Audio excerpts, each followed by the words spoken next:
Mr. Fong from California, you're recognized. Thank you, Mr. Chair.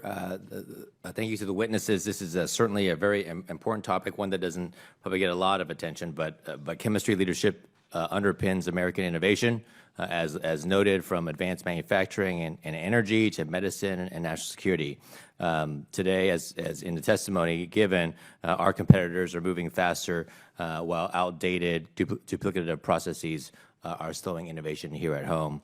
And so we need to, our challenge and our mission is to restore U.S. leadership through science-based regulations, smarter streamlining, and policies that allow innovation to be developed, scaled, and manufactured in America. I want to start with Dr. Gross. In my district, I have NASA Armstrong and the Mojave Air and Spaceport, which facilitate cutting-edge development of state-of-the-art technologies.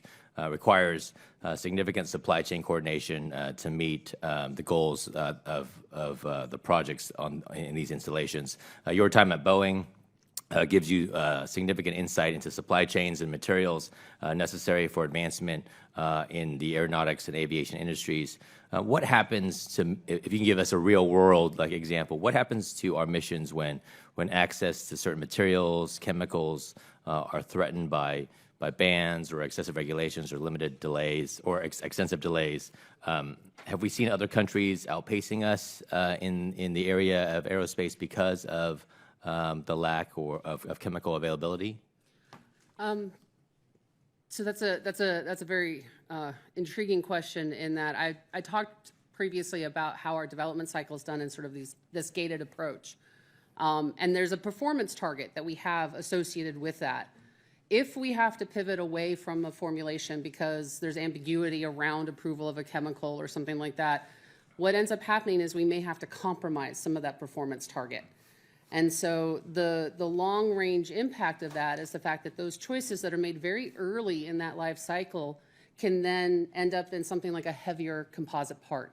That heavier composite part then it increased fuel burn or requires more, rocket thrust for something from NASA. So those ramifications sort of ripple down that development cycle. And in the case of commercial aircraft, that can be a decades-long impact then for things like fuel burn and CO2 emissions. Yeah, because you're looking out 10 years, and you're trying to. And so if there's a choke point or something that happens that you haven't adjusted for, it just extends everything out. Everything gets extended. Thank you. If I can ask Ms. Bertrand, I represent one of the biggest agricultural producing regions in California. Our farmers and ranchers rely on chemistry to protect us against pests and prevent diseases. We've seen, at least as recently, the last 2 seasons, we've had a lygus outbreak that's decimated a number of crops in the Central Valley. California's Department of Pesticide Regulation has tied the hands of growers by restricting the use of proven and effective treatments in favor of other less effective chemistries. Unfortunately, that's led to more applications, worse outcomes. It's actually threatened beneficials at the same time. And it's vital that regulations on pesticides and chemicals on the federal level be risk-based and developed based on sound science. Ms. Bertrand, can you explain why a risk-based approach is so important to protecting our food supply chains? Sure. Thank you for that question. So risk combines both hazard and knowledge of exposure.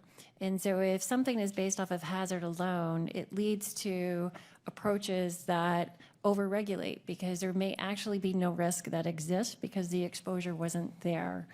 So it's important to have scientifically sound information and real-world information on the exposure side to come to the right end when you're estimating risk. Otherwise, you end up with a result that is unnecessary.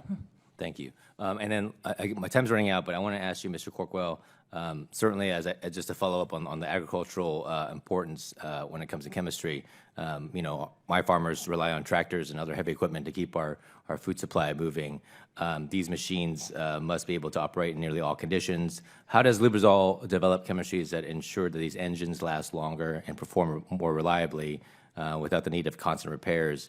And what kind of research and development testing goes into making sure these products meet the demands of the farmer. Yeah, thanks for your question. We work very closely with a lot of the largest tractor and agricultural machinery producing companies to develop the tests that allow us to improve those products. And the agricultural system is very unique in that you have some fluids that may also be in the transmission and the axle and in the hydraulic system all at once, so they play multiple roles.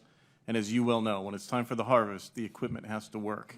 Downtime is not an option, so that it is a very demanding part of our portfolio. Thank you. Well, I want to thank you for the testimony and the work that you do. This is important because there are real-world consequences if we don't get this right. So thank you, Mr. Chair. I'll yield back. Yes, sir. Thank you.